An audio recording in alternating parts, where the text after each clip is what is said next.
walaloo Oromummaa jedha. Oromummaan dhiigaa hidda dhalootaati.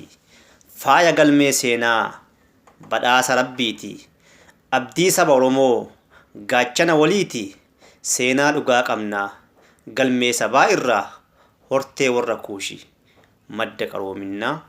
Hortee warra kuushi madda qaroominaa. Saba uumaan hayyuu hundee sirna gadaa. Heeraaf seera qabnaa bulchiinsa gadaadha. Fakkeenya addunyaa caayaa sirna gadaa. Mallattoo Oromummaa faajjii sirna gadaa. Oromummaan keenya utubaa sabaati. Booranaaf barreento hidda dhalootaati. Booranaaf barreento hidda dhalootaati. Seenatu dubbataa galmee dhugaa irraa jaarraa dhibba hedduu gabrummaan miidhamnee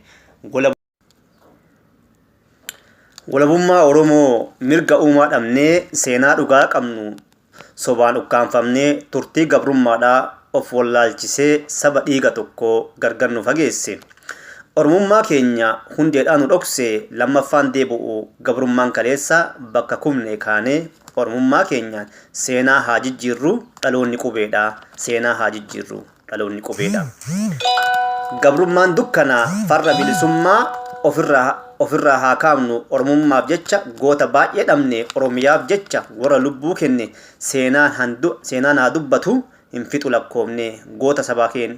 Goota sabaaf kufu seenatu leellisaa oggayyuu mul'ata galmee seenaa keessaa. Oggayyuu mul'ata galmee seenaa keessaa. Oromummaa har'aatiif warri laattan gatii hundee goototaati. Oromoota isin hundee goototaati. Oromoota isin galatooma walaloo waan dhageeffattaniif.